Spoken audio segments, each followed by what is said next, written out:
Monterey Shock is a minimum security correctional facility known as a shock facility in rural Schuyler County, New York. Monterey's 6-month program of regimented physical exercise, drug treatment and education, and service to local communities is one of the longest-running boot camps in the country. The program offers reduced sentences for those who agree to tough it out through the marching, drilling, and hard work the inmates do every day. It has graduated 11,000 men, including what may have been its last class just this past January.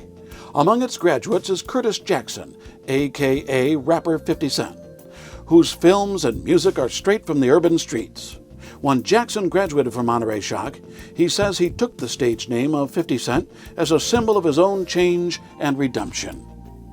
New York Governor Andrew Cuomo, whose father opened the facility 27 years ago, wants to close the facility this coming July. Graduates of the Monterey Shock facility and their families are speaking out about how their lives were changed or saved by this facility. It's sad that one person could put a hurting on thousands, because it's going to hurt the community, it's going to hurt all the employees, and personally it bothers me it's closing because that changed my life. If I wouldn't have gone through Monterey, I don't know where I'd be right now.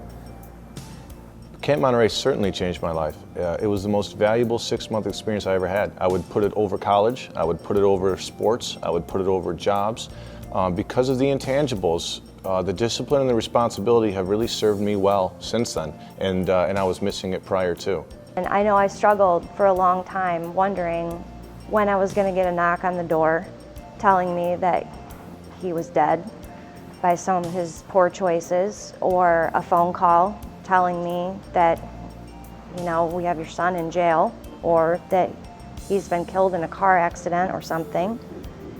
There were many sleepless nights. And the change that came over him by going through Monterey is amazing. He thinks ahead. He doesn't make those snap decisions anymore. He knows that he's got to take time to think about something. If he's angry, he steps back and thinks about it. And they've really taught him the tools to be a productive member of society now.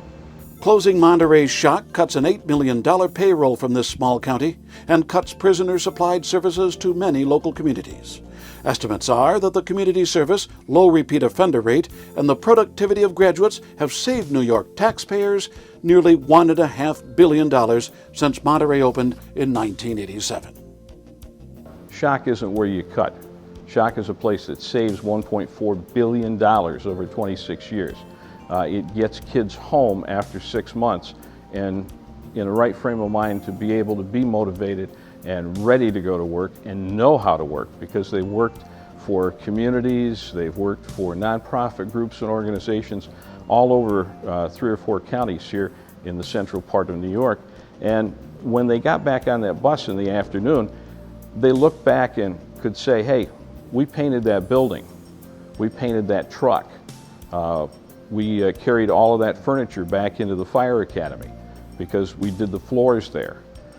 We cut all that brush along those highways. That's going to be missed by the regional communities. To graduates of the program, closing it would force many men to rot in prison rather than to take a real chance at recovery. Monterey was another world. They're there to help you. They're there to focus on you, not just yell at you and push you around and tell you you need to do this to change your life. They're there to make a difference in you. They really are. And I felt that difference between all the other shock facilities. I truthfully believe that Monterey, they're there to help you. They're not there for a job. They're not there just to bring a paycheck home and go to the bar after work like most of the other ones did at all the other facilities. I mean, I really feel Monterey they're there to make a difference. You know, life really boils down to ideas, philosophies, worldviews, and Monterey Shock was a great opportunity for me. And I know that there are other young men out there who need that same opportunity. I think if we're going to give up on Monterey Shock, we're really giving up on rehabilitation as a model, we're giving up on parenting in a sense, and we're giving up on the community. What happened to those inmates that didn't come to Monterey? That's a good question. And more likely than not, they would have done time in a conventional institution, whereas there would have been no rehabilitation.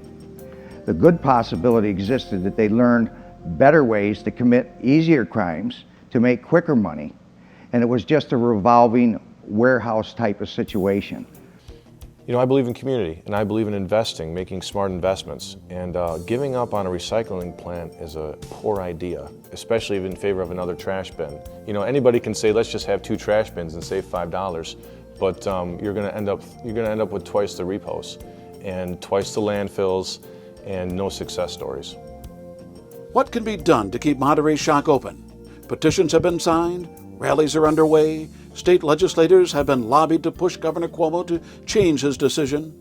As 50 Cent has found in his life, and thousands of others have found in theirs, the long-lasting value of a course-changing influence like Monterey Shock stretches far beyond its flat cost.